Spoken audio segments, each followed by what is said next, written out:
नांदगाव मनमाड मराठी पत्रकार संघाच्या वतीने शालेय समूहगीत गायन स्पर्धा संपन्न।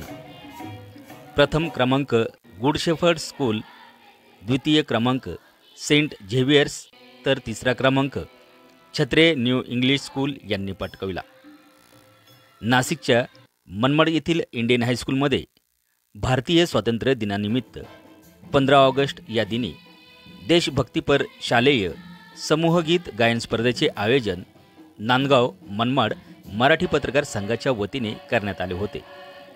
प्रथम पत्रकार संघाच्या वतीने संविधानाच्या प्रतिमेला पुष्पहार अर्पण करून अभिवादन करण्यात आले।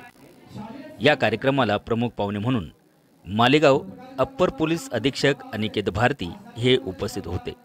तसेच मनमाड पोलीस ठाण्याचे नवनियुक्त पोलीस निरीक्षक विजय खरे प्रमुख पाहुणे म्हणून उपस्थित होते। आलेल्या पाहुण्यांचा सत्कार पत्रकार संघाच्या वतीने करण्यात आला। यावेळी शहरातील सेंट झेवियर्स हायस्कूल, गुरु गोविंद सिंग हायस्कूल, संत बारनामा विद्यालय, छत्रे विद्यालय, बीजी दरगुडे विद्यालय, Adarsh english medium school, good shepherd school, KRT high school या शाळांनी भाग घेतला होता।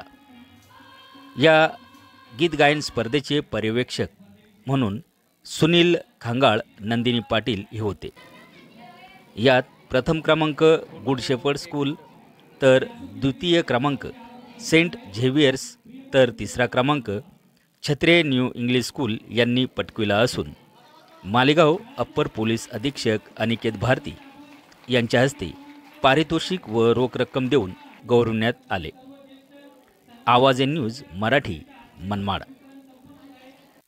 याचं कारण असं आहे की माझा त्याच्यामध्ये स्वार्थ आहे। एक स्वार्थ असा आहे की मला दररोज चोर, बदमाश, डाकू, लुटेरे यांच्याशीच भेटावं लागते, यांच्याशी संबंध जास्त येतो मला। परंतु बाल विद्यार्थी आणि त्याच्या देशभक्तीच्या गीतांची स्पर्धा आहे आणि त्यातही पत्रकार संघाचा कार्यक्रम आहे आणि तो 15 ऑगस्ट दिवशीच आहे। हे सगळा योग जुळून आल्यामुळं 2-3 तास माझे गेले तरी काही वावगे नाही हे समजून मी तयार झालो। दुसरा म्हणजे आपल्या जिल्ह्यामध्ये मनमाड नांदगाव हा तसा जिल्ह्याच्या मुख्यालयापासून दूर असलेला भाग आहे। तसाच माझा जो मूळ गाव आहे ते सुद्धा माझ्या जिल्ह्याच्या राज्याच्या मुख्यालयापासून दूर असलेला भाग आहे। त्या भागातली गुणवत्ता ही लपून राहू नये त्यासाठी काही लोक प्रयत्न करतात, तर त्या प्रयत्नांना आपल्याकडून काहीतरी पाठबळ लावावं या हेतूने मी या कार्यक्रमाला इथे येण्यासाठी तयारी दाखवली। कोणी असं म्हणलेलं मला आवडेल की तुला 2 मार्क कमी पडले, पण कोणी असं म्हणलेलं आवडणार नाही तू मेहनत कमी केली। त्याच्यामुळं आपल्याला जर बाकीच्या सोयी सुविधांमध्ये आपण लोकांकडे बघतो की त्याच्या घरी जर त्याला स्वतंत्र रूम आहे, त्याचे आई वडील ट्युशन लावतात, त्याला वेळ देतात आणि माझ्याकडे काहीच नाही, काही हरकत नाही, माझ्याकडे मेहनत आहे, ती मेहनत करायला मी हायलाइट करणार नाही।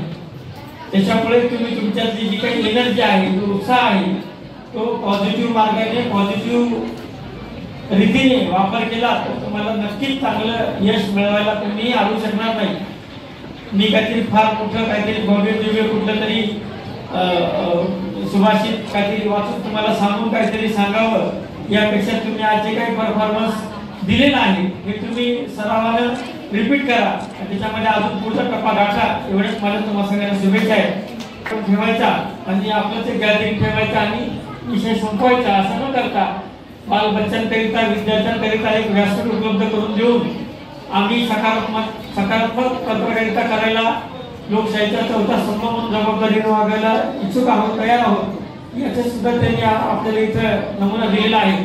त्याबद्दल त्याचे देखील मी हार्दिक आभार व्यक्त करतो।